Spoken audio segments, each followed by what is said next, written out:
మంత్రులు కానీ శాసన మండలి సభ్యులు కానీ ఆనాటి జిల్లా కాంగ్రెస్ కమిటీ అధ్యక్షులు కానీ అందరూ సమిష్టిగా పెద్ద ఎత్తున ఇందిరమ్మ రాజ్యం తీసుకొని రావాలి, పేదల పక్షాన్ని ప్రభుత్వం నిలబడాలి, ప్రజా ప్రభుత్వాన్ని ఏర్పాటు చేయాలనేటువంటి ఆలోచనతో మేమందరం ఇచ్చినటువంటి పిలుపు మేరకు ఏ ఉద్దేశం కోసమైతే తెలంగాణ రాష్ట్రాన్ని తెచ్చుకున్నామో ఆ ఉద్దేశాన్ని నెరవేర్చుకోవటం కోసం రాష్ట్రంలో ఉన్నటువంటి కోట్లాది మంది ప్రజలు కాంగ్రెస్ పార్టీని ఆశీర్వదించి ఈనాడు ఇందిరమ్మ రాజ్యాన్ని ఏర్పాటు చేసి సంవత్సర కాలం పూర్తి చేసుకున్నటువంటి సందర్భంలో రాష్ట్ర వ్యాప్తంగా ఈరోజు సంబరాలు చేసుకుంటున్నాం.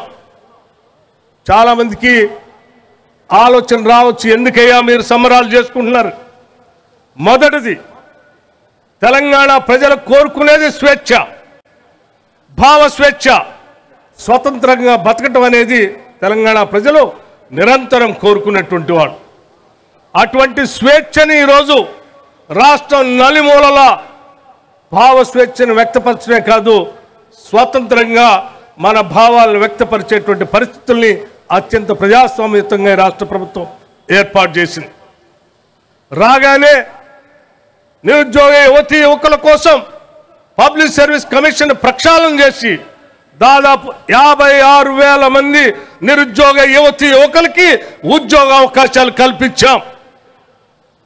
రాగానే ఈ రాష్ట్రంలో మహిళలందరినీ మహాలక్ష్ములుగా కొలుస్తూ మహాలక్ష్ములంతా కోటేశ్వరులు కావాలనేటువంటి ఆలోచనతో వాళ్ళు ఆత్మగౌరవంగా బతకడానికి కావలసిన ఆర్టీసీ బస్సులో ఉచిత ప్రయాణ సౌకర్యాన్ని పెద్ద ఎత్తున ఏర్పాటు చేశాం.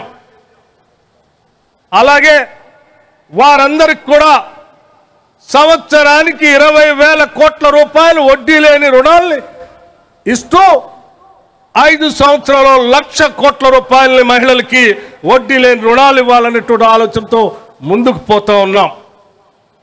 మీరు అప్పులు భారంలో పడేస్తే అతలాకుతలం అవుతూ కూడా తప్పనిసరి పరిస్థితుల్లో ఈ రాష్ట్ర అప్పులు కట్టాల్సిన బాధ్యత మా పైన పడితే దాదాపు 64,000 కోట్ల రూపాయల్ని మీరు చేసిన అప్పులకి వడ్డీ అసలు కొంత ఈ సంవత్సరం కట్టుకుంటూ వచ్చాం.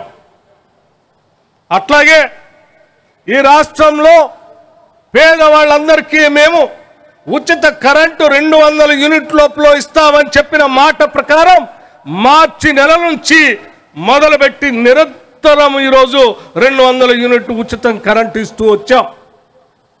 ఆనాటి కాంగ్రెస్ ప్రభుత్వం పేటెంట్ రైట్గా ఉన్నటువంటి వ్యవసాయదారులకు ఇచ్చేటువంటి ఉచిత విద్యుత్తుని క్వాలిటీ పవర్తో దాదాపు 12,000 కోట్ల రూపాయలు సబ్సిడీ అమౌంట్ డిస్కౌంట్ కట్టాం.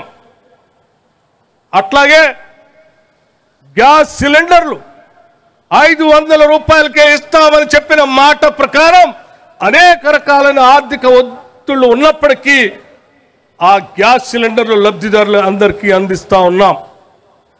అట్లాగే మిత్రులారా, మేము ఇచ్చిన మాట ప్రకారం మా ముఖ్యమంత్రి అనేక సందర్భాల్లో మెడ తెంపుకోనైనా సరే మేమిచ్చిన మాట ప్రకారం రుణమాఫీ చేస్తామని చెప్పి స్పష్టంగా మాటిచ్చి అందరూ ఆశ్చర్యపోతున్నటువంటి సందర్భంలో దాదాపు 21,000 కోట్ల రూపాయలని రైతు రుణమాఫీ కింద ఈ మొదటి సంవత్సరంలో రైతుల అకౌంట్లోకి నేరుగా హార్డ్ క్యాష్ని పంపిణీ చేశాం.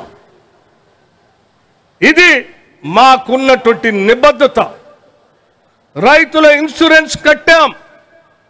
ఉద్యోగస్తులందరికీ జీతాలు ఇచ్చుకోలేనటువంటి పరిస్థితుల్లో ప్రభుత్వాన్ని మా గొప్ప చెప్పితే ఆర్థిక పరిస్థితిని ఘాట్లో పెట్టి ప్రతి నెల ఈ రాష్ట్రంలో పనిచేస్తున్న లక్షలాది మంది ప్రభుత్వ ఉద్యోగస్తులకి పెన్షన్దారులకి మొదటి తారీఖునే జీతాలు ఇస్తూ రాష్ట్ర ప్రభుత్వం ఆర్థిక పరిస్థితిని ఘాట్లు పెట్టి ముందుకు పోతాం.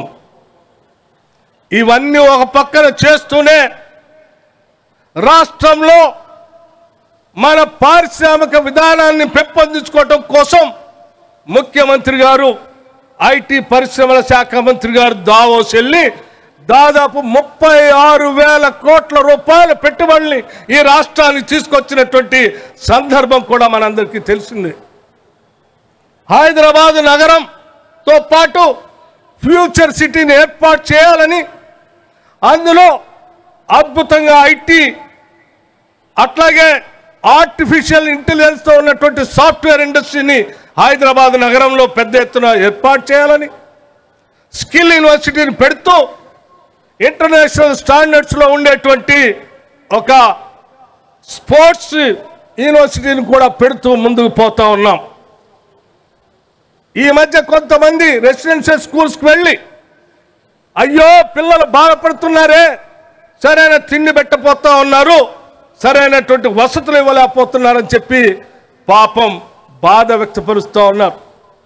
అయ్యా నేను అడుగుతా ఉన్నాను, 10 సంవత్సరాలు పెరిగిన ధరలకు అనుగుణంగా ఒక్క రూపాయి కూడా మీరు పెంచకుండా ఆ బిడ్డలు బాధపడుతుంటే మేము అధికారంలోకి వచ్చిన మరుక్షణం ఆలోచన చేసి ముఖ్యమంత్రి రేవంత్ రెడ్డి గారి నాయకత్వంలో యావత్ కేబినెట్ మొత్తం కూడా కూర్చొని ఆలోచన చేసి ఈ బిడ్డలు మన భవిష్యత్తు, వారందరికీ న్యూట్రిషియస్ ఫుడ్ ఇవ్వాలని చెప్పి ఒక్కటేసారి 40% డైట్ బిల్స్ ని పెంచినటువంటి ఘనత కూడా ఇందిరమ్మ రాజ్యానిది అని చెప్పడానికి కూడా మేము సంతోషిస్తా ఉన్నాం.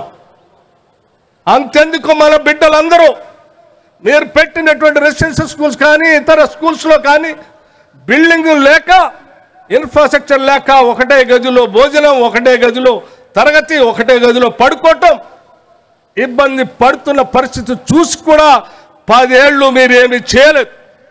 2022-23 కేవలం 70 కోట్లు మాత్రమే ఇంటిగ్రేటెడ్ రెసిడెన్స్ స్కూల్స్కి మీరు నిధులు కేటాయిస్తే మేము ఆలోచన చేశాం, మా పిల్లలు బాగా చదువుకోవాలి, ఇన్ఫ్రాస్ట్రక్చర్ బాగుండాలనే ఆలోచనతో ఈ ఒక్క సంవత్సరమే బహుశా భారతదేశంలో ఎక్కడా కూడా లేనట్టుగా ఇంటర్నేషనల్ స్టాండర్డ్స్తో యంగ్ ఇండియా ఇంటిగ్రేటెడ్ రెసిడెన్షియల్ స్కూల్స్ని దాదాపు 5,000 కోట్ల రూపాయలతో ఈ సంవత్సరమే మేము ఇన్ఫ్రాస్ట్రక్చర్ కడుతూ ముందుకు పోతున్నటువంటి పరిస్థితిని మీ అంతా గమనించి ఉండి ఉంటారు.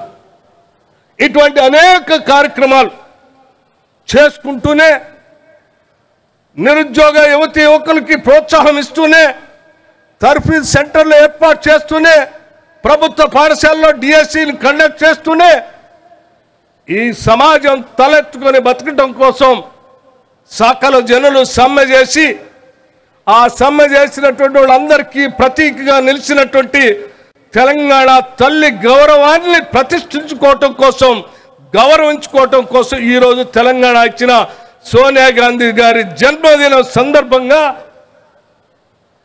తెలంగాణ ప్రజానికి అంతా తలెత్తుకునేటట్టుగా మన అమ్మ, మన నానమ్మ, మన అక్క ప్రతిరూపంగా ఈరోజు తెలంగాణ తల్లిని ఇక్కడ ప్రతిష్ఠించుకుంటున్నాం. చాలామంది చాలా రకాలుగా మాట్లాడుతూ ఉన్నారు. మేమేదో ఒక తెలంగాణ తల్లిని ఏర్పాటు చేశాం, మీరేదో మారుస్తున్నారని. మేమేది మార్చట్లేదు. ఆనాడు తెలంగాణ తల్లిగా అనేక రాజకీయ పార్టీలు అనేక రకాల తల్లుల విగ్రహాలను పెట్టుకొని ముందుకు వెళ్ళాయి. అధికారికంగా తెలంగాణ తల్లిని ఇంతవరకు మీరు ఎక్కడా ప్రతిష్ఠించలేదు. మేము మొట్టమొదటిసారి ఈ రాష్ట్రం ఏర్పడిన తర్వాత అధికారికంగా తెలంగాణ తల్లిని ప్రతిష్ఠించుకోవాలి.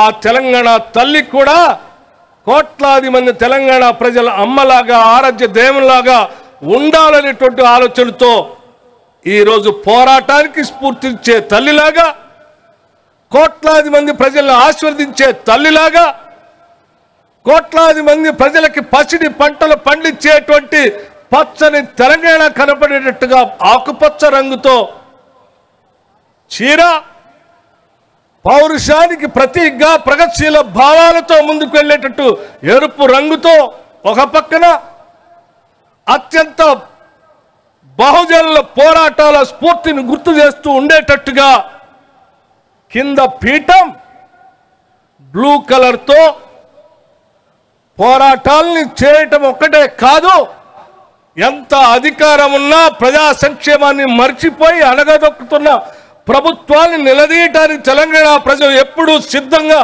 ఉంటుంది అని చెప్పి పిడికిలి బిగించి చూపించినటువంటి తెలంగాణ స్ఫూర్తిని పీఠానికి కింద పిడికిళ్ళు గుర్తుగా తెచ్చుకున్న తెలంగాణలో ఆ తల్లిని అమ్మని గౌరవించుకుంటామని చెప్పి అరచేతిలో నిలబెట్టుకొని పూజిస్తామని చెప్పేటువంటి ప్రతీకగా అరచేతులు ఈ రకంగా యావత్ తెలంగాణ సమాజం యొక్క గౌరవాన్ని పెంచుకునేటట్టుగా మనం ఈరోజు గొప్పగా తెలంగాణ తల్లిని ప్రతిష్ఠించుకుంటున్నాం. ఈ రాష్ట్ర ముఖ్యమంత్రి శ్రీ రేవంత్ రెడ్డి గారి నాయకత్వంలో యావత్ రాష్ట్ర మంత్రి మండలి మొత్తం సమస్తం కూర్చొని ఆలోచన చేసి ప్రజలందరి ఆలోచనలు తీసుకొని ఈ తెలంగాణ ప్రజల ప్రతిష్ట నిలబడేటట్టుగా తల ఎత్తుకొని గౌరవించుకునేటట్టుగా ప్రతి సంవత్సరం ఈ డిసెంబర్ 9 తెలంగాణ తల్లి ప్రతిష్ట ఉత్సవాన్ని రాష్ట్ర ఉత్సవంగా చేయటానికి ఈరోజు రాష్ట్ర ముఖ్యమంత్రి గారు శాసనసభలో ఒక ప్రకటన చేసిన సంఘటన కూడా మీ అందరికీ తెలియజేస్తా ఉన్నాం. ఈ సంవత్సరమే కాదు, భవిష్యత్తులో కూడా ప్రతి సంవత్సరం డిసెంబర్ 9వ తారీఖు నాడు రాష్ట్ర ఉత్సవంగా, దేశ ఉత్సవాలు ఆగస్టు 15, జనవరి 26 ఏ రకంగా జరుగుతాయో ఈ రాష్ట్ర పండుగ కూడా డిసెంబర్ 9 నాడు ప్రతి సంవత్సరం జరిగే విధంగా ఈరోజు చట్టసభలో ఒక స్టేట్మెంట్ ఇచ్చి రాష్ట్ర ముఖ్యమంత్రి గారు చట్టసభల ద్వారా ఈ రాష్ట్ర ప్రజానికానికి ఒక చక్కటి సందేశాన్ని కూడా ఇచ్చారు. ఇటువంటి పవిత్రమైన ఉన్నతమైన ఒక కార్యక్రమాన్ని ఈరోజు ఇందిరమ్మ రాజ్యం యావత్ రాష్ట్ర మంత్రి మండలంతా కలిసి కూర్చొని నిర్ణయం చేసి సాక్షాత్తు డాక్టర్ బాబాసాహెబ్ అంబేద్కర్ సెక్రటేరియట్ ప్రాంగణంలో మన అందరం తలెత్తుకొని గౌరవించుకునే స్థాయిలో ఇక్కడ విగ్రహ ఆవిష్కరణ చేసుకుంటున్నటువంటి ఈ శుభ సందర్భంలో మీ అందరికి కూడా నా హృదయపూర్వకమైనటువంటి అభినందనలు తెలియజేస్తూ ఈ కార్యక్రమానికి విచ్చేసిన మీ అందరికీ మరొకసారి నా హృదయపూర్వకమైనటువంటి ధన్యవాదాలు తెలియజేస్తూ సెలవు తీసుకుంటాను. జై హింద్.